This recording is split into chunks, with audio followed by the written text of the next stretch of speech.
Hi guys, I'm Mike and this is F1 Fanatics.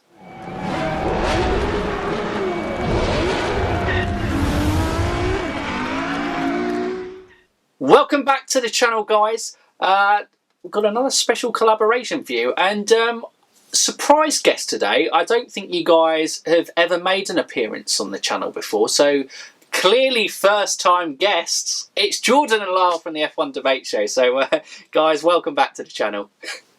No, thanks for having us again, Mike. Yes, we've never been on this channel before. No. Who are you? Why are we here?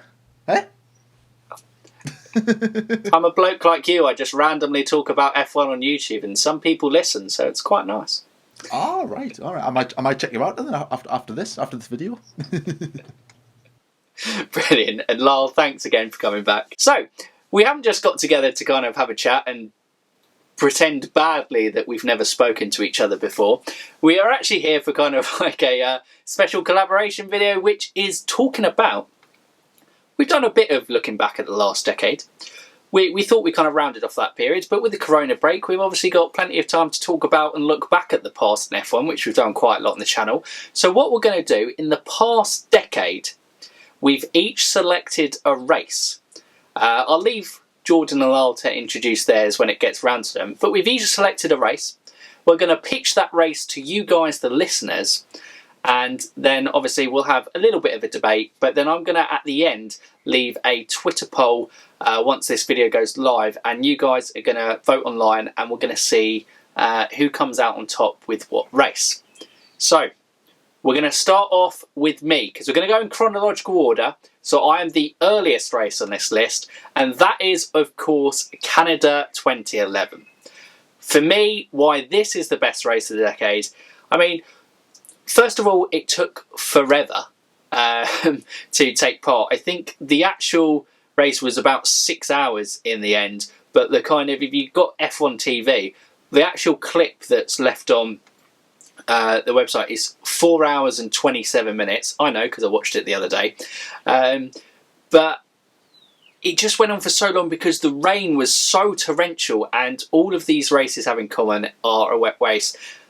But Jenson Button won this race, and if anyone said at multiple stages in this race Jenson Button would go on and win the race, you would have said that they were absolutely mad. In the end, he ended up having 5 pit stops for tyre changes and went through the pit 6 times because he also received a penalty for kind of exceeding the safety car speed limit, which was just mental. But it was one of those races that had it all. It had kind of drama, it had teammate clashes. Obviously, earlier in the race, Button, one of his first pit stops was a collision with Lewis Hamilton.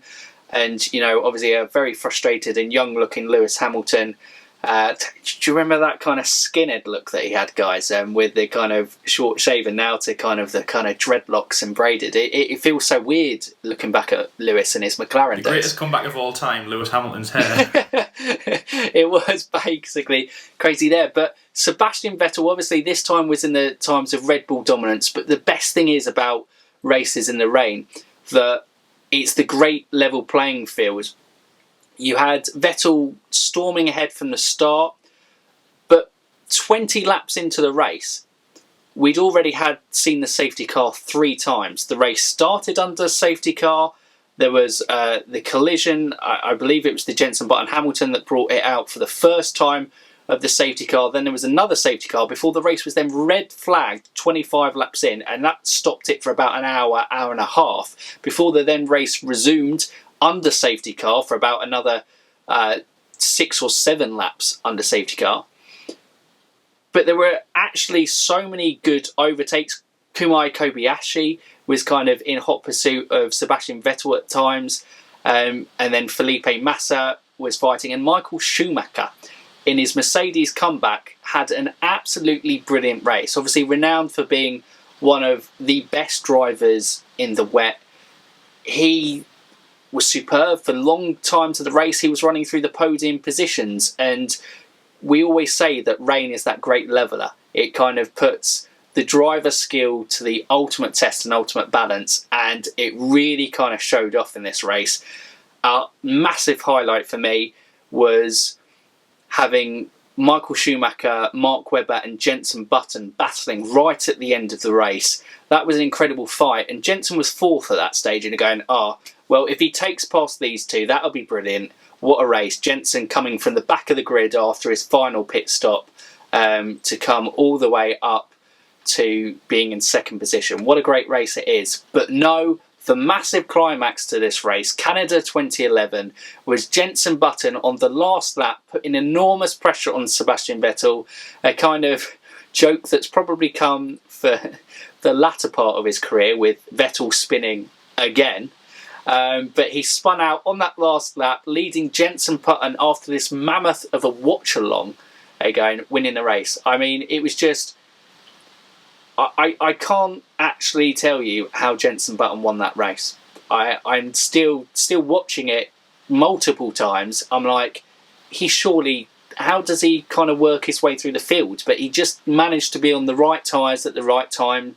He went on the slicks at the right time, managed to get his tyre temperatures in a better operating value. And I think Daniel Ricciardo recently posted on Twitter that, Jenson Button was the best driver he's ever driven with in those kind of wet to dry conditions and changeable conditions, and this race is the ultimate highlight of that, and it enthralls me every time, Canada 2011, and I just love it to bits. It's just one of my favourite races that I can always go back and watch. But that's me and my pitch for Canada 2011. But we're going to move over to Lyle next, because Lyle, what race are you pitching? So my race is the next year in 2012. Now again, it's going to follow a very similar theme, and very much like mine, very much like Mike's, mine was in the rain, and this was a good race. It was the finale of 2012, finishing an amazing season. I mean, 2012 had been incredible. 7 winners and 7 different races at the start, including Pastor Maldonado at Williams, which you should never, ever, ever forget. It was absolutely incredible. Midway through the end of the season, there was a few drivers that were in contention, including Lewis Hamilton, Mark Webber, Kimi Räikkönen, if you can even believe that. But of course, it only boiled down to 2 drivers who were in the final battle of 2012. And of course, this is Brazil, São Paulo, the final race of 2012. Now, of course, it's now Abu Dhabi. There's a bit of a debate whether, Brazil or Abu Dhabi should take the final. And if Brazil had to put forward one case of why it should be the final round right now, it is 2012. It was an amazing race. So, to start off with, of course, Sebastian Vettel, world champion in 2010 and 2011, becoming the youngest world champion. Fernando Alonso, of course, 2005, 2006 with Renault, hadn't won a championship since then. He'd been through Renault the second time, and then moving back to Ferrari, obviously since 2010. And this was his 3rd season with the Scuderia, hoping to win a title, win his 3rd, but of course, more importantly, win a title with Ferrari, something that they hadn't done since Kimi Räikkönen in 2007, who, again, very kind of, bad for them, a bad omen. Kimi lost it in Brazil. And then the following year, Felipe Massa, Kimi's old teammate, lost it again in Brazil. So they rolled into this time, 3rd time the charm, hoping to win it in Brazil. Sebastian Vettel lined up on the grid quite further back than you would have expected. I think it was about 6th place in terms of qualifying. Lewis Hamilton put the McLaren in his final race on pole position. The weather came in, not looking great for a race, but of course, as I said, wet, definitely for us watching, it makes it more enthralling. Sebastian Vettel starts the race, again bogging down. I think he does drop a few positions back, kind of midfield, going down the retroposta, not very good for him, until we get to turn 3, which is the downhill section of the track, just as Kimi Räikkönen's Lotus goes off to apparently avoid Seb, but he did go off. Was a collision between Bruno Senna and Sebastian Vettel. Sebastian, I mean, if any driver was in this position, it would have been, shocking. I remember David Croft was like, it's a Red Bull. Okay, it's a Red Bull. It's Mark Webber. It's enthralling, yes, because we have incident at the start, someone as high up as Mark Webber in that Red Bull. It's big drama. Obviously, there's been a collision in the wet race. I mean, we've done well to get 3 corners.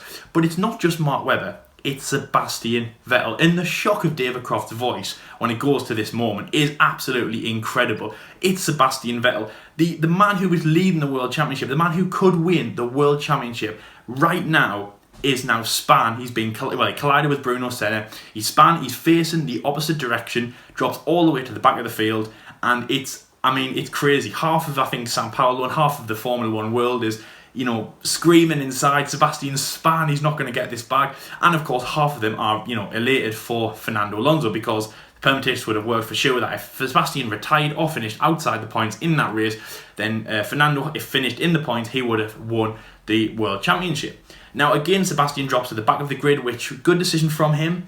He does have bodywork, but a lot of the things nothing damaged to his car, so apparently things like the radiators was all fine, but Rocky did come on the radio and say that there is visible damage, but they can't fix it.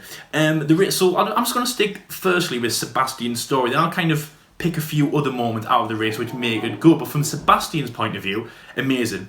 He caught the back of the grid, which I think was Timo Glock, around 2 laps later, then just basically kept hammering through positions all the way to get into the position that he needed to win the World Championship. Now, Sebastian Vettel, again, so obviously Mike had said there about Sebastian spinning. He did this in 2011. Yes, that was just one mistake. But this is Sebastian in his heyday, and he wasn't really known for spinning that many times. Now, of course, as I say, it was a collision, it wasn't his fault, but he managed to pick that car up from being facing the opposite side of the track to basically get it in the position that he needed to win the World Championship, kept it on the track in changing conditions. It was absolutely incredible. First with an absolutely amazing race, especially including Fernando Alonso, who again, amazing race from him. Remember, he did a double overtake on his teammate Felipe Massa and Mark Webber at the end of the first lap into the CNRS. He was unstoppable in that race. I remember there was a moment around 2/3 in the race where the rain's really coming down really, really hard, and he's coming just out of the Senna S onto the Retro Poster, and he gets a bit of a tank slabber, and any other driver would have binned it completely. And he just, nowhere, he just keeps it on the track. We'd like to think Fernando was nice and calm in that race, but you think he was probably bricking it a lot, because the pressure, the amount of stuff that he could lose was absolutely amazing, but the amount of stuff that he could gain, e.g. the World Championship, would have been enormous. And obviously he would have heard about Sebastian, what happened at the start. So Fernando, great race from him, nothing at fault, but of course Sebastian Vettel keeps it on the track, does what he needs to do, and wins the World Championship. Now, as I said, he was leading coming into this position.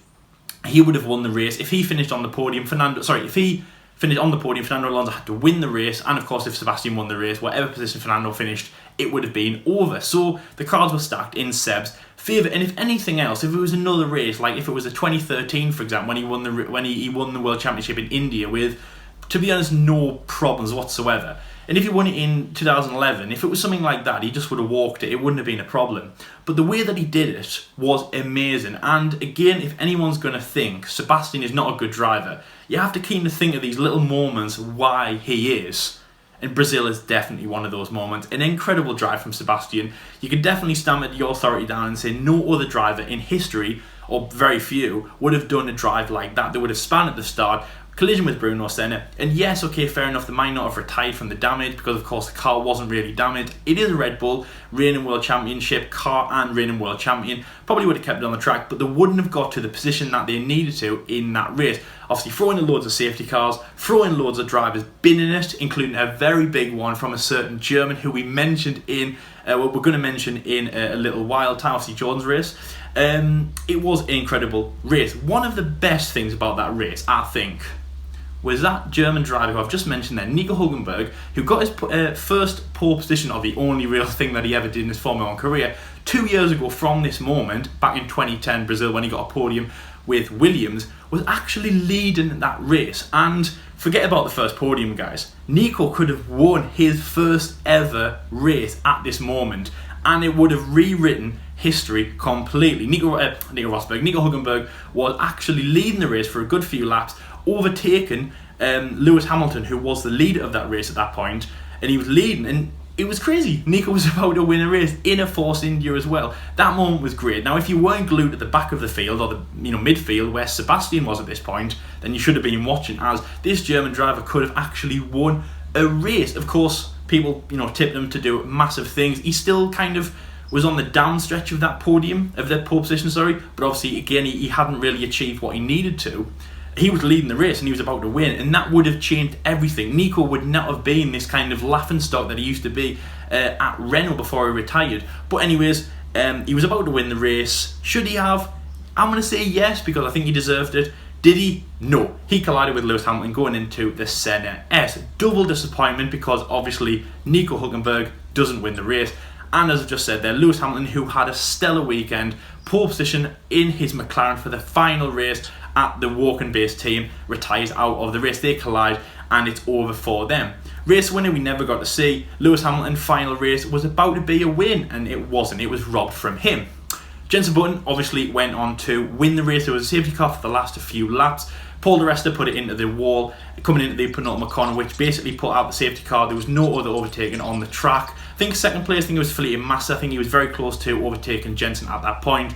But nevertheless, it was Jenson's win. And this win would cement McLaren as their last ever win until this day. Which is very, very upsetting because that's McLaren's last win. That is my reasons for Brazil 2012. An incredible, stellar race. It's the race we all loved. It's a season that we all loved. It's the drama. I mean, that drama at the start. I mean, Sebastian spinning out. I mean, like, you can't write that. That is incredible. Absolutely incredible. And he comes back and wins the World Championship for the third time. Of course, another big thing from that race, it was Michael Schumacher's last race from his second retirement, or obviously his second stint, as I should say, from in Formula One, his second retirement.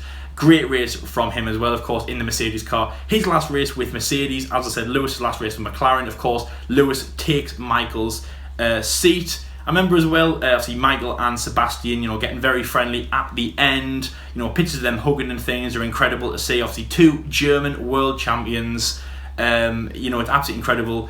And yeah, just all those things kind of put together to top off an incredible season as well. As I said there, we've seen loads of teams win, loads of drivers win. So obviously like the two, Fernando Alonso, great season from him. Mark Webber won, Jenson Button, Fernando Alonso, Lewis Hamilton, all them, including Pastor. Don't forget that. It was absolutely insane. I'm not going to say the season changed that race, but if the season wasn't great, it would have maybe changed a little bit. But it was an absolutely incredible race, an incredible end to an amazing season that we had. So, we've talked about Canada 2011, we've talked about Brazil 2012, two races in the wet. Now, Jordan, is your race going to be in the dry? Or is it going to follow our suit as kind of good races in the wet? And what race are you putting forward as the best race of the decade? Yes, I will be following suit from you two with the continue on with the tradition of wet races. Two, let's be fair, some absolute classics. Now, the race I'm presenting is again a classic in a way, but a modern day classic. Quite recently we've had the domination of Mercedes. Some races, when the change of the look of the cars, races kind of went a bit downhill, and we didn't really get to see much of good races at all. It was a bit boring. And then the start of 2019, it was a bit of a bore fest. I mean, we had France, for example. Let's not start with that again. We had a handful of boring races. Then when Austria came around, someone put massive flames into this, and put more petrol into the fire of Formula One. It just ignited into something like, whoa, where did this come from? It was mad. So Austria, Silverstone, those two races were absolutely excellent, really, really classics. But then Germany came around and just battered them out of the park, in my opinion. So once again, like I said, it was a wet race for the German Grand Prix. For the last at this time of recording, of course, it would have been the last time Germany was going to be on the calendar. It's had a few troubles in recent memory about is it going to be on the calendar? Is it not? But here we are. For the second German Grand Prix in a row, actually, which is obviously pretty good. So the race gets underway. It starts off actually under the safety car for about 2 laps, and then if you remember, we had to go to the grid to start the race. It was a bit of a weird procedure. I think there was like a new rule at the time where you could do like a couple of laps and then go off to do a stand-in start. Everyone who was on, I think it was on the right-hand side, got away badly because of the lack of grip, and everyone on the left-hand side, who started on the racing line, got off away better. So that was a bit of you could say that everyone just on the left-hand side just slowly gained away, and everyone was just losing out. So we get, I think it was about lap 2, and then we have our first retirement. Sergio Perez, he spins into the barrier, torrential conditions, when we're still going round as well. And then we come to our first victim of the infamous drag strip, the ice skating ring, or whatever you want to call it. It just unleashed hell in the world of Formula One. Carlos Sainz is, of course, the first victim. He goes wide. he goes into the gravel. Luckily, he survives. Lando Norris becomes its latest victim. Then all of a sudden, the camera pans. Who is this in the barrier? It's Charles Leclerc. Charles is binned it. He's understeered. He's went wide into the barriers. He's out. He's absolutely fuming on the team radio. No! He's screaming down the team radio. And again, that's another driver out. Come back to when they were just showing different parts of the race. Verstappen does a 360 as well in the lead. Of course, he transitions from the intermediate tyres to the dry tyres. Again, in changeable conditions. So the rain had passed, the track was drying out, but it was still catching drivers out. So you're probably thinking as well, okay, who it's caught out a couple of other drivers like Norris and Perez and Sainz and Charles. We're building up to something here. Surely it can't catch out Lewis Hamilton, one of the best drivers in the wets. You're wrong. It caught him out as well. He went wide, hit the side of the barrier. Just not long after, Charles crashed his car. Luckily, he obviously didn't collide with the Ferrari of Charles. Luckily, he bounced away from the wall, had momentum, got back onto the track, went into the pits, and that began the 1 minute pit stop, or just about the 1 minute pit stop. Just Mercedes just frantically just running about. And of course, they were celebrating their 125th anniversary in motorsport. Had the old gear on from the 1920s and 1950s and stuff like that. It was pretty cool to see. Mercedes had a special livery. It became iconic in a very weird and wrong way, not the way that they wanted. Hamilton comes in and Mercedes is just all over the place. Like I've seen, the midfield teams get their pit stops wrong, and the one or two times you see Ferrari and Red Bull get theirs wrong, but Mercedes are always on point. Like the double stack in China, that was an incredible pit stop, one after the other. Not this time. They were just... The dry tyres were out, the intermediates were out, the noses were out. People were just stood around, just like scratching their heads. What the hell is going on? Hamilton is just shaking his head. He goes out. That's no problem. Can it get any worse? Yes, because Hamilton at the first corner, he also does another. He does a 360. He spins, luckily to keep it out of the barrier. He continues on. And Mercedes, Toto Wolff is fuming. His head is just. You see the veins sticking out of his brain. He's just absolutely furious as to what is going on. Normally it's Mercedes who have got the look on them. Not this time. Just before that as well, Nico Hülkenberg, he was on course for a podium, but like in Nico Hülkenberg style, he goes into the barrier. He's the latest victim of the drag strip.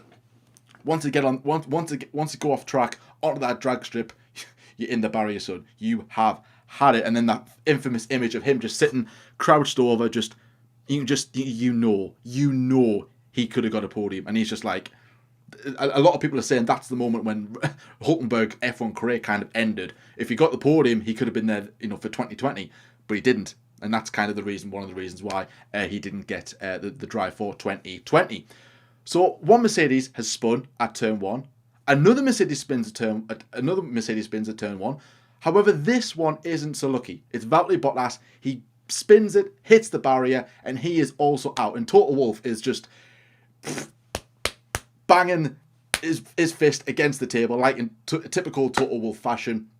And Mercedes are looking like idiots. Hamilton gets a time penalty, a 5 second time penalty for not crossing the bollard. Obviously, when he hit the barrier in the first place, he didn't go past the orange bollard. He cut through it instead, taking the short away, and he got a penalty. And Hamilton came on the team radio and said, "How has it gone this bad? How has it gone this bad?"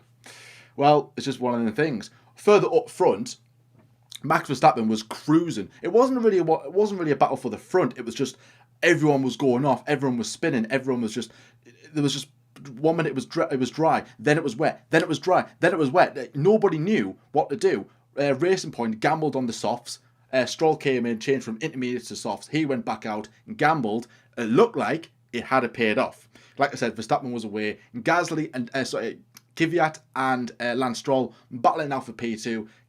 Kvyat sends it round the outside of Lance Stroll for P2. Max Verstappen looks like he's going to be in the control. It looks like he's going to win the Grand Prix. And he does. I think that's his second win in 3 races at the time. So he was on good form, beating the Mercedes on home soil, which is incredible to do. He wins. But one driver, you're probably thinking, hang on a minute, Jordan, you haven't mentioned this guy yet. And he made things interesting. Now, if you want a kind of a 2011, pinch of 20, we've had a little pinch of Brazil 2012. If you want a little pinch of Canada 2011 into this race, then I've got a comeback story for you. Sebastian Vettel didn't qualify for the Grand Prix. He started in P20. He came back from the back of the grid. Yes, there was retirements, but he didn't crash it like he did in 2018. So he was on redemption at this moment in time. Stunning drive, like what we used to see Sebastian Vettel do. P20 to P2, just ticking cars off like that, just weren't even there. Got the racing point, got the Toro Rosso, going for the win. Fortunately, he ran out of laps. Max Verstappen crosses the line. He wins the Grand Prix. Sebastian Vettel's in P2, and Danny Kvyat gets his third career podium in P3. Lance Stroll just behind him in P4. I mean, it was just drama from pretty much start to finish. Like I said, changeable conditions. It was just so exciting. Like, you just didn't want to take your eyes away from the screen, and that for me is just screaming like a really good Grand Prix. I know it's still a new Grand Prix, so maybe it's not a classic yet. But this race is one of those races where in the next 5 years we'll look back at it and go, oh, do you remember Germany 2019? What an amazing Grand Prix. Kind of like the newer generation of F1 fans will remember this race for a long time to come. It was just, yeah, like, we had like, the top guys, they were crashing. We had, and also as well, Pierre Gasly and Alex Albon came into contact. I remember Pierre Gasly just going straight on just before the stadium section. He was out of the Grand Prix, ending, again, another misery race for him at Red Bull. Yeah, there was just so much happening. Like I said, you just didn't want to take your eyes off the screen, and you were just glued. You just sit on the edge of your seat. Then I did the race review afterwards, and I'm just bubbling with excitement. I've just got so much to say, and I didn't have enough time to say it all. It was just, it was brilliant Grand Prix. Made me smile. Verstappen fans, absolutely dubious. The German fans getting behind Sebastian Vettel. Classic race, classic track. Everyone was gutted when it wasn't going to be renewed, when the contract wasn't going to be renewed. And yet we're going to places like Vietnam. People were kicking off. Hopefully we can see a return to Hockenheim and relive what was an absolutely thrilling Grand Prix. So yes, that's the race I'm pitching. Germany 2019. It's a one that we all love, we all remember. And of course, the other races as well. They were absolute classics as well. So, we have heard all three races there. I think Jordan and Lyle have done a pretty good job of pitching theirs. For me, we're now going to get into the debate section. We've got Jordan and Lyle from the F1 debate show. It's their specialist topic, debating. So why not take advantage of it while they're here? Yeah. So disagreeing with each other since 2016, that's our new motto. And what a motto to live by. For me, guys, why... So I split, obviously, before we get into this, all three of the races are absolute blinders. Like, they're just absolutely brilliant. For me, 2011, its standout is, what it stands out above the rest is it is the best individual performance out of all three. In terms of, he came back from the back of the grid not once, but twice in the race. And just the way that he made his way through the field, the way that he kind of managed positions, it was almost so close to being the first podium that Michael Schumacher got on his return to the sport as well, obviously with Mark Webber just taking him at the end. But it saw great Fernando Alonso and Button clashed earlier on in the race, with Alonso going for an ambitious move, I think, between the chicane of turns 3 and 4. But it was just an absolute unbelievable performance by Jenson Button that you just go, to this day, you're like, how did he win that race? 2012 for me is the race that, it has the title, like Lyle said. It was the climax to an absolute brilliant season, a brilliant title battle between Sebastian Vettel and Fernando Alonso, part 2 essentially, but this one was the much more intense rivalry between the two. And it was a fantastic performance. But it was the one that kind of meant something, and it was a title decider. So obviously it has the more drama to it in that race. And Germany 2019 I can only describe as utter carnage. In terms of, there was just chaos in the people going off in descriptions. But for me, just if we're looking at it as a pure standalone race, just that performance from Jenson Button, and the way that it grew and the race got better and better as it went on. And it was actually for a race win the guy, he actually took and won the race on the last lap. Utter drama to the end. That's why it was top for me, guys. But yeah, what was your thoughts? I'll jump to Jordan first on this one. Jordan, what are your thoughts? Is that on my race or your races? Well, as a whole, now you've heard the 3 pitch, you're now changing your mind to Canada 2011, is what I'm saying. Well, absolutely. Canada 2011 was like, it was kind of like the first classic race I remember watching. Back in the day, it was just, it's 4.5 hours of just utter drama, and then. I mean, little thing as well. Me stayed up late. I had school the next day. Stayed up late. Yeah, it was just mad. I mean, yeah. I've watched it back about 5,000-6,000 times, that race, and you just still like in, shock that Button won the Grand Prix, like what Mike explained. Explained well in his pitch.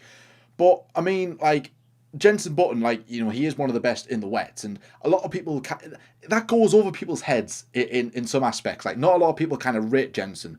Like, all right, he's better than what he's credited for, in my opinion, and that showed how good of a driver he actually is. Like, he had the worst of luck. He had crashes. He had drive-throughs. He was in the pits like 6 times, and 3 of them were for pit stops. He was just in and out all the time. It was just crazy. And then he still managed to go on to win the Grand Prix. And what made that race extra special is that Sebastian Vettel was dominating the start of the 2011 season. I think it was only him and Hamilton that had won the Grand Prix. I think Vettel had won all the races apart from China in 2011, which Hamilton won. And I remember just going, Vettel's going to win again. Like, you just knew, like, Vettel's in front, he's going to win again, and boring Formula 1 and stuff. But it was the fact that Vettel's left. If Vettel, like, if it was someone else chasing down Sebastian Vettel, like Massa, for example, or Alonso, for example, let's say, then it would have been a classic Grand Prix, but I don't think it would have been as big now. The fact that it had to be Jenson, the guy who had no luck, the guy who had all them penalties, he just ticked off the cars like nothing, and yet he caught the lead and he overtook. It was, and that was the cherry on the cake. It was just mad. In Brazil, Brazil is one of my favorite ever races. Laos picked a corker here.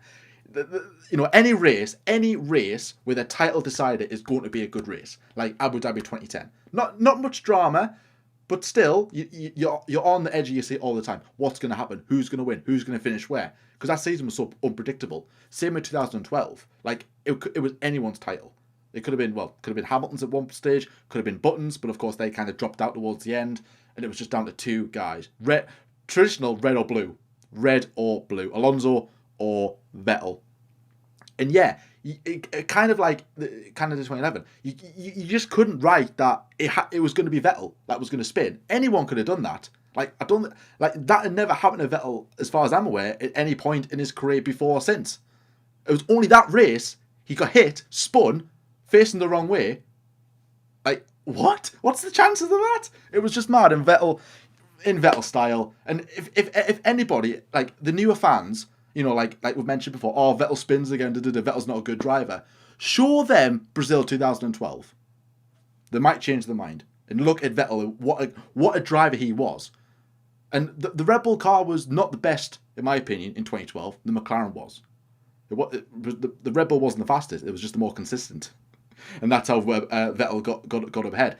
You show them that race, and then they'll see a totally different side of Vettel. That was Sebastian Vettel. I completely agree with you, and I think the only thing you could argue, obviously I said Jenson's was the standout performance, but that performance from Vettel, Button had nothing to lose in Canada 2011 and everything to gain. Sebastian Vettel had a world title to lose. He was staring down the barrel, literally, through those centre S's with that collision, right at the start going, that's it, gone.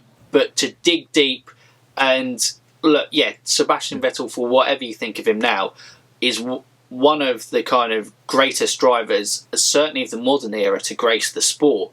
Because, especially in that time of dominance with Red Bull, he just produced incredible performances. And like I said, that Red Bull was still obviously a phenomenal car in 2012, but the pressure that was under him to kind of make that performance, it is an incredible race. It is better. But Lyle, obviously, Brazil 2012, it was your one. You did your pitch. What are your thoughts on the other two races that obviously me and Jordan have pitched today?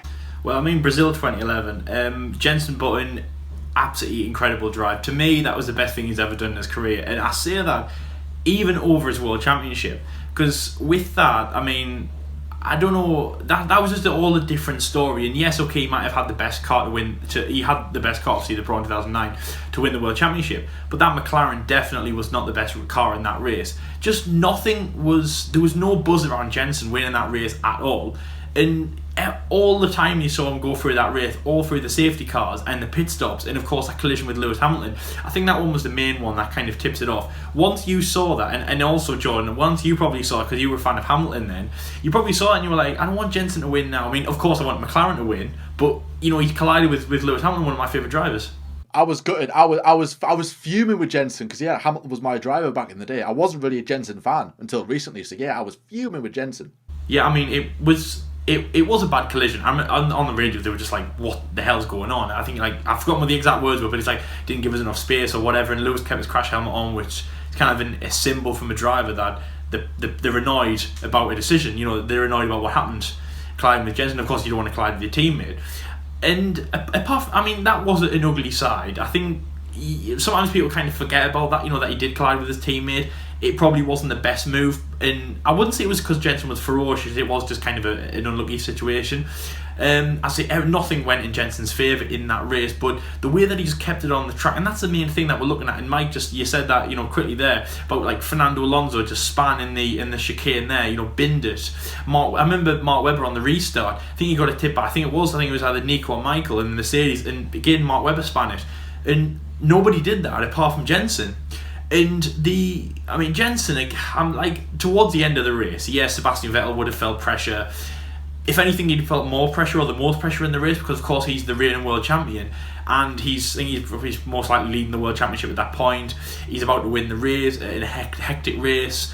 And mentality for a driver, I'm just guessing here, but like, you've been driving for over 4 hours. Your mentality is probably just like, right, just get to the finish this race. And also, maybe Sebastian's sitting in front, you know, driving and thinking, all the drivers behind are probably thinking the same, you know, get on with the race. I don't care about the result anymore. Just get on, just get to the finishing line. I can't be bothered anymore. You know, they all want to go and do a Kimi Räikkönen in 2009 and get an ice cream. They just can't be bothered anymore. And he probably thought that about Jenson. Again, McLaren, someone who, again, you know, I know they were in the battle in 2010, but not battling Red Bull like they should be. And then, I don't want to say that Jenson forced him into a mistake, but the way that Sebastian just had that mistake and Jenson was able to capitalise on it was absolutely incredible. I'm not going to say that Sebastian was pressured in that mistake. It's just the fact that Jenson probably had no pressure on his shoulders and just drove that race completely. And if you ask Jenson, and if you watch those interviews, it's just like it was a walk in the park. It really was. It was 6 pit stops, 5 safety cars. You know, as Mike said there, you know, like laps basically up and down the grid from last to 5th or whatever, and then obviously to 1st. It was crazy. But Jenson, the man who was just so calm, ice in his veins, it was absolutely incredible. And for me, best race that Jenson's ever done in his whole career. Better than his World Championship. Obviously Brazil 2012. I think the challenge in that race as well, just thinking at the end, is with all the wet races, but especially this one at the end, it'll come into, I imagine you'll probably talk about with Journey 2019, but especially at the end when the drivers had switched onto the slick tyre, there was literally just a slither of a dry patch round it, and it almost became a narrow, like Monaco type street circuit, because if you went off even a little bit, like constantly on commentary they were saying, I remember Felipe Massa just going slightly wide onto the wetter part of the track and, you know, almost binned it into the wall. I mean, he smashed his front wing up and managed to get back to the pits, but you know, it was that margin for error was so small, and obviously that was with Vettel at the end. You know, it just showed you can drive a near perfect race. Up until that, Vettel had led every lap up until that stage, but you know, it was just that margin for error in these wet races is so small, which makes the performances even more incredible. But yeah, over to you, Lyle. Yeah, exactly. Yeah. I mean, I think Canada was one of those races where like the spray from the safety cars and all the cars just made it really hard to race. And actually, Jenson was one of the kind of the first drivers on the slick tyres, which is always a massive gamble.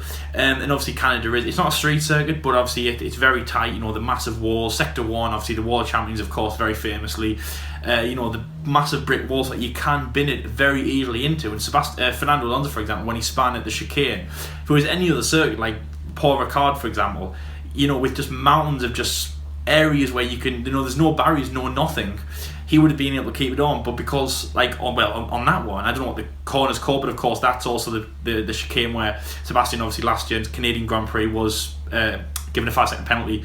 So around that area, the wall is right there. So as soon as Fernando got into the wet patch, and obviously he kind of jackknifed the car, or went sideways in the car, there was it, the wall straight away, and there was no getting out of it. So yeah, exactly, Mike, keeping it on from the slick tyres.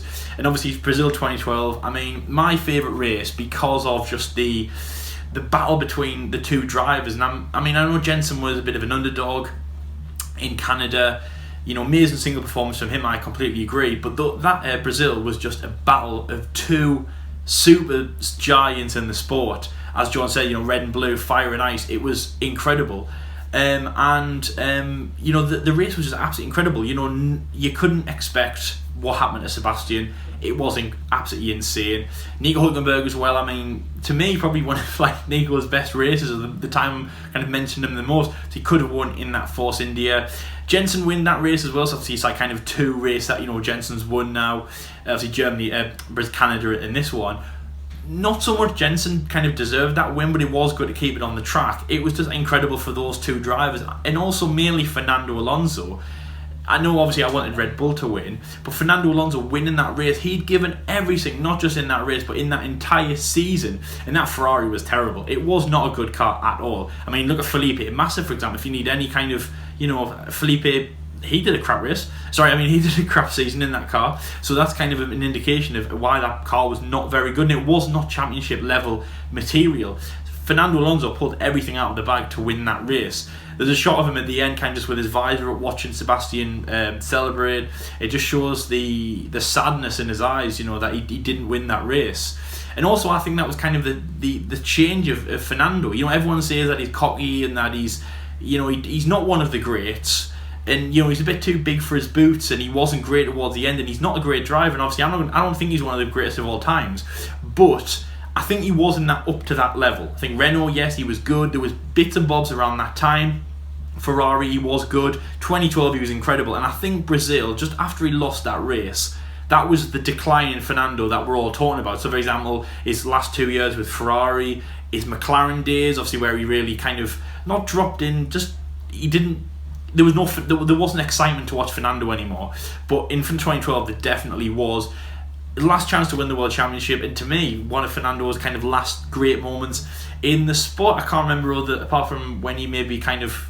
Remember when he, had that photo in Hungary where he was like, "See you next summer" or something? That was good, but apart from that, that was the last time Fernando kind of was good in F1. In the last race, Germany 2019, obviously I didn't watch it live, I was working, which is unfortunate. I think after we watched France, I think that's when I was like, we need something exciting. And Germany was just absolutely incredible. The main takeaway from Germany is just in Formula 1 sometimes we need these opportunities to separate the drivers from the cars.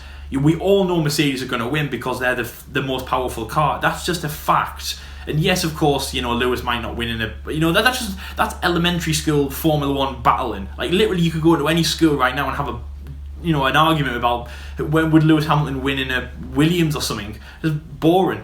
But there's a lot of tracks where the cars are basically just powering the drivers, and we need those times. So, for example, Monaco, Singapore, they're the times when the driver can really outshine over the car. And this race was definitely one of those events because we saw, just kind of bullet point at the start, we saw a racing point We saw a Toro Rosso battling for the podium. We saw a Toro Rosso on the podium. Danny's actual, I think it was his second podium of all time, and of course Toro Rosso's first podium in a very long time, I think since Sebastian Vettel, when he won it back in Monza. It was absolutely incredible. Of course, Sebastian Vettel, his battle from 20th to 2nd, he was skilled enough, I know he was in a Ferrari, but he was skilled enough over the power of that Ferrari to get to that position. Of course, Max Verstappen definitely winning the race. Out of everyone that says Max isn't a good driver and he's in that Red Bull, you know, he's won some incredible wet races, and I know he didn't win this one, but like, you know, 2016 Brazil, incredible race from him. It's just people like that, when you look at that Fiat, Stroll, 4th place, obviously Sebastian Vettel getting on the podium, and just many drivers just keeping it on the track, especially when you look at the drivers who didn't, you know, Charles Leclerc, Valtteri Bottas, probably the biggest kind of loser out of that race, and yes, everyone now who, I think after that race he kind of set himself as a not very good driver, and I can see what people are saying. You know, he's in the most powerful car, but he still couldn't keep it on the track. He had to bin it, obviously at Germany, at Mercedes home racing, and obviously at their 125 anniversary, so like, he had everything in his hands, but he dropped it all. Charles Leclerc, you know, just binned in probably what the drivers would say is just the most elementary crash of their lives. Charles Leclerc, you know, he's spinning over the drag strip sideways at about 60 kilometers an hour. I mean, that's insane. You know, he's probably in his earlier life, he's probably had bigger crashes than that, and you know, hopefully he doesn't have them in the future, but like, it's Formula 1, that's probably one of the slowest, most pointless crashes ever, but he was in that position, you know, the Budden Ferrari driver and possibly world champion in the future. It was just stupid. Obviously Nico Hülkenberg, again, he had everything in his hands, he had a podium in his hands, and of course, as Jordan was saying there, Renault were talking about who they were going to sign. Was Nico going to go to Haas? Was he going to stay at Renault? Where was he going to go? And of course, he'd been in Formula 1 for over a decade at this point, so he needed something, and of course he let that slide. Bottas was just like the biggest one. Hamilton, he wasn't lucky. The pit stop, I mean, again, like, that was amazing to see, and I know that was off-track action because that's in the paddock, or the pit lane even, but that just definitely made the race, because Mercedes, like, you remember China 2019, the 1000th race from Formula 1, like, Mercedes' double pit stop, they're double stacking. I mean, that's probably one of my favourite pit stops of all time, and we expect Mercedes to be at that level. And, you know, especially obviously they're all, as John said there, you know, they're all kitted out in the 125 anniversary stuff, and if anything, that made it more comical, because like, as well as, you know, they were running around and there was a few people tripping over, they were running around in flat caps and little dicky bow ties, so that made it more annoying. It's Toto Wolff's annoyed and he's smashing the table, and even he's sitting there with like, I think he had a not a flat cap, he had a tie on, and it was just, that was even more comical. But anyway, still, you know, 1 minute from Mercedes, just ridiculous. And that's everything about that. The top teams really struggled, apart from Max and Red Bull.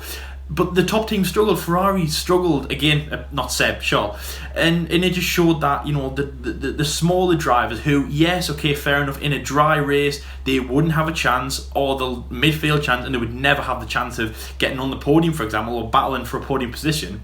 And the top guys, some of them can't handle it. You know, Valtteri Bottas goes spinning out, which I'm not going to say it's his fault 100%, because he wasn't lucky that he obviously caught a wet patch, as Mike was saying obviously about Canada. You know, as soon as you're off.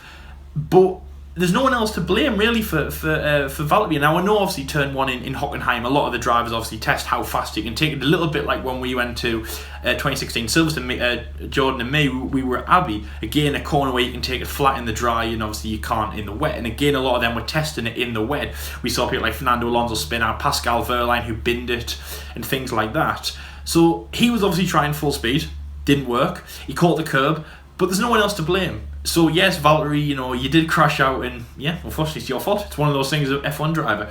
It just was absolutely incredible. It was an amazing race. We all love to see racing like that. Also, there was no kind of Brazil 2016 in that. There was no like, we're gonna red flag the race. We're gonna have loads of safety cars. We're gonna make it remember that race, Brazil 2016. It was a boring.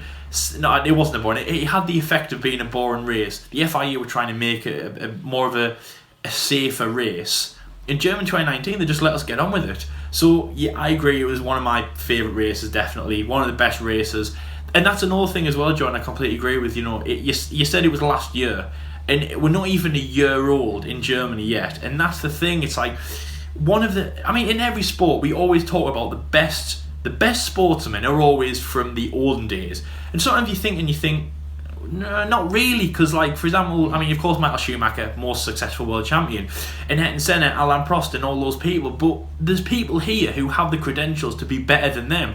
Sebastian Vettel is better than Ayrton Senna on paper, but of course, because Ayrton Senna drove in the olden days when the marginal gaps were bigger, and of course he was kind of on the top of his game then, we always think he's better than Seb right now. But maybe in 10 years' time, in 15 years' time, in 20 years' time, and we'll look back and we'll say Sebastian was better than, you know, and even a him equivalent, even a 5-time. So there's a 5-time world champion on the grid, and even we'll say Sebastian Vettel, a 4-time world champion, is better than the current 5-time world champion we have on the grid, Lando Norris. No, I'm joking. And that's how it works. So yes, I agree. In 10 years' time, Jordan, we're probably going to be sitting here going, well, in Canada 2011, that's 9 years old now. So we're probably sitting here going, it's appreciated over time like a fine wine. And we probably will be sitting here in 2028 going, Germany 2019 was an amazing race, even better than like what it obviously is now, a great race, and I think Formula 1 voted it the best race of all time, which I'm like, that's a little bit on the nose. I wouldn't have put it there. I wouldn't have done that. I would have gone for something like, yeah, Brazil or Canada. But maybe, like, yeah, we will look at it later on in life and think that it has appreciated and it's got a better race over time. But I mean, the race that we've chosen, Mike, today have been absolutely incredible. But I'm still standing by. Brazil was my favourite race. Just the two giants. I mean, like, you think of any other sport, you have the giants stepping up in, like, well, I mean, I said in the ring. So say boxing, for example. You know, the big boxing fight that we see, like, you know, like Ali and Fraser. It really wasn't Ali and a Fraser going together, fire and ice, red and black. It was red and blue, sorry. And we got that amazing spectacle. It was absolutely incredible, and obviously at a famous track as well in Interlagos. So yeah, I definitely think that was an amazing race, great season as well. But I mean, all three races I think have been really good. My great choice today, and obviously we've had a good kind of debate about why we all think they're the best. But I'm sticking with Canada 2012. So I mean, do you still think? Are you locking in that Canada 2011 is better than our races, Mike? Are you saying that that's your favourite race of all time? I'm still sticking it in this kind of the best of the kind of 2010s decade. Canada 2011 for me, just that standout performance from Jenson Button enthralls me, and for a personal attachment, I remember obviously that people know from the channel, obviously Stephen you know, into F1, but even back then I would say it was less so. But my dad was into sports but not necessarily F1, and in fairness, if any sport, my mum is into F1. But I remember us, all four of us as a family, watching that race and just like almost jumping for joy when Jenson made that move on the, you know, last lap and came across the line winning the race. It was just enthralling. So 2011 is for me, though I do love both of the other two races, Brazil 2012 and obviously Germany 2019. And Jordan, are you going to stick with Germany 2019, or are you going to change your mind? No, I'm going to stick with Germany 2019. Again, reasons why I explained, it was just like, yeah, there was nothing on the line. I think obviously the Brazil one, if there was no world championship on the line, then yeah, it wouldn't have been a brilliant race. Like if Vettel had a spun, and like it would have been a talked about race. But let's say if the title was already wrapped up by then, and that race panned out the exact same way, it probably would have been more, oh, Hulkenberg could have won that race, rather than Vettel didn't, you know, Vettel, you know, did a good comeback drive, but, you know, Hulkenberg could have won the Grand Prix. Hamilton, and probably talking about Hamilton more, he couldn't finish his final Grand Prix with McLaren, but and like, yeah, obviously the you know, the Canada one as well, like in the exact same way, like if Button like stayed out of trouble, then there would have been a few offs, yeah, and you know, it would have been like we probably would have just spoke about it being like, oh, that race that was the longest race of all time.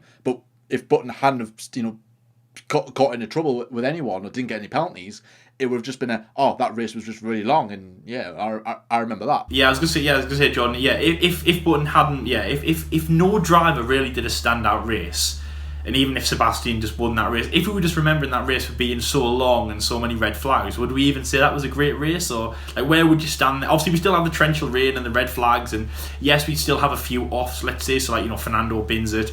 obviously the multiple red flags and things like that, and maybe even, let's say, still the McLaren collision, but not the Jenson. Does Jenson make that race solely the best race? Yes, I think if Jenson's performance didn't, if Jenson, like I said, stayed out of trouble, then that race wouldn't have been considered as one of the best of all time.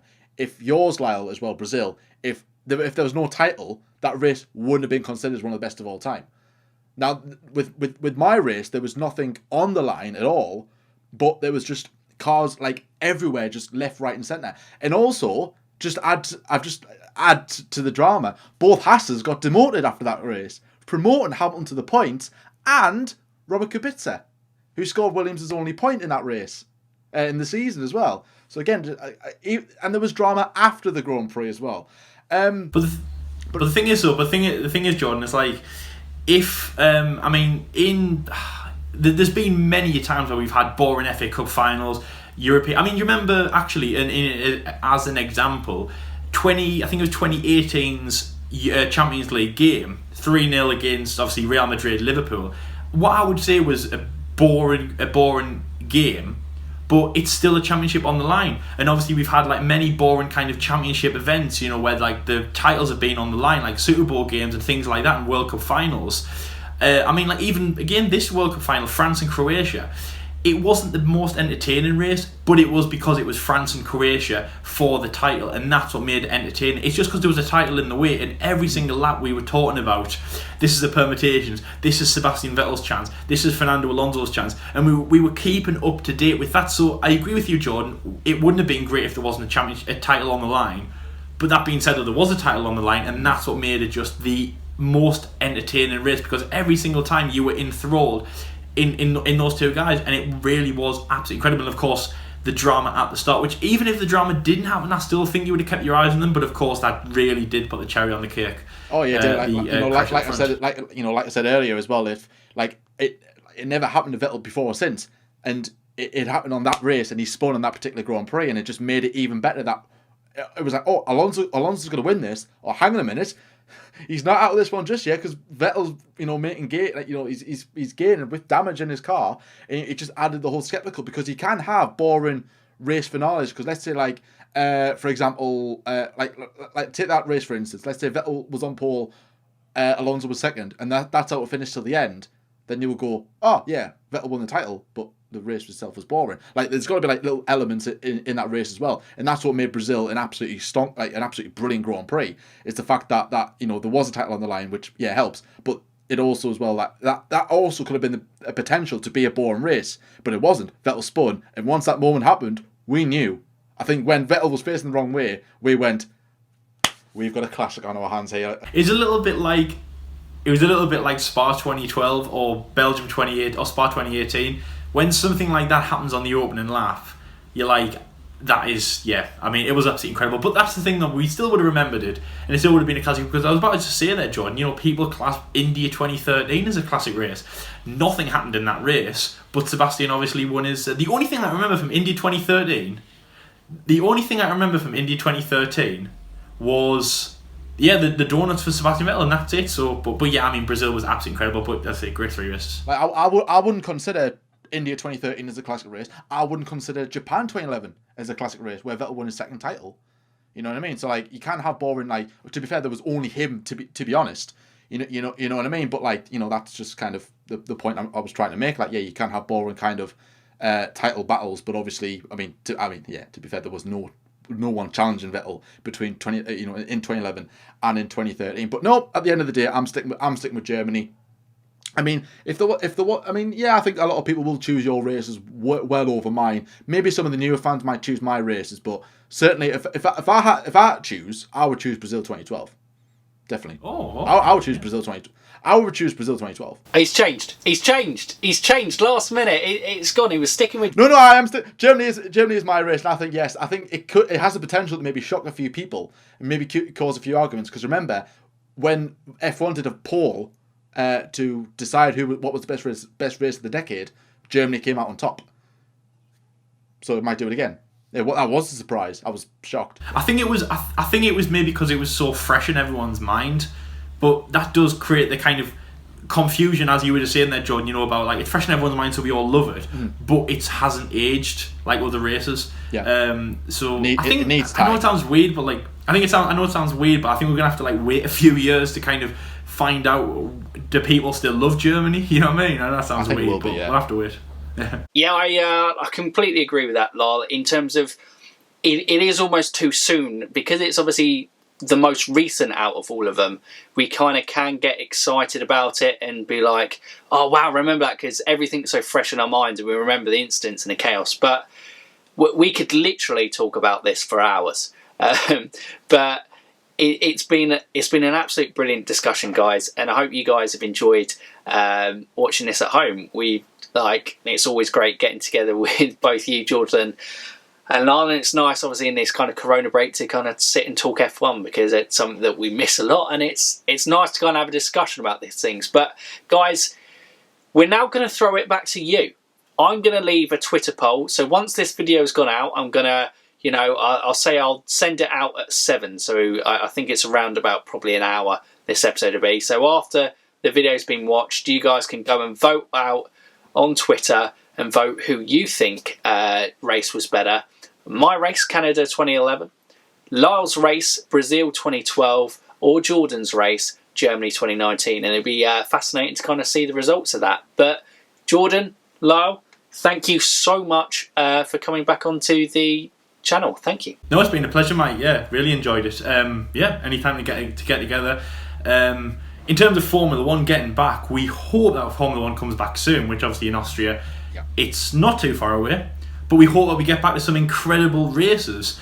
That's it really. I mean, we do miss those kind of races. I guess all you can do, guys, if you need kind of to remember what the races were like, we're just going back and watch them. But it's a pleasure, Mike, as always, and we hope that we can work together very soon and obviously continuing through the season.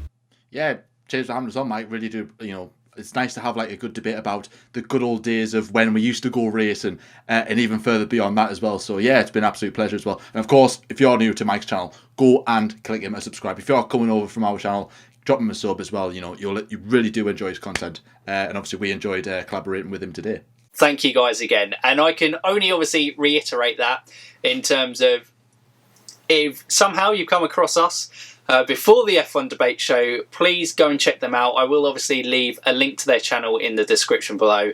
Two great guys. If you do require subtitles to understand them, obviously coming from up north, I'll ask and see if we can get subtitles for this. That hurt. Oof. No, mate, I can understand you, but I'm just thinking about the general public, is there? But anyway, they're brilliant guys. Please go and subscribe to the channel. You won't regret it. Brilliant, keeping you up to date. Nice. Loads of news kind of videos coming out, and just obviously, as always, the mainstay of their channel, the debate show, with great discussions, a bit like we have today in terms of what's going through, and plenty of content out for you guys. The most recent one was obviously the 2020 draft that you guys had on the channel, wasn't it? Well, actually, yeah, it would have been 2 weeks ago, I think, when this video comes out. But yeah, we made like an NFL draft kind of thing, Lyle's idea as well, and obviously we'll have our what if series starting as well. What if this team didn't enter Formula 1? What if that happened as well? Like a bit of an experiment series. And of course, probably the biggest rivalry that YouTube has ever seen. Fry the Grid, me versus Lyle. That's big. Oh, that is good. That is good. That is good. That's good.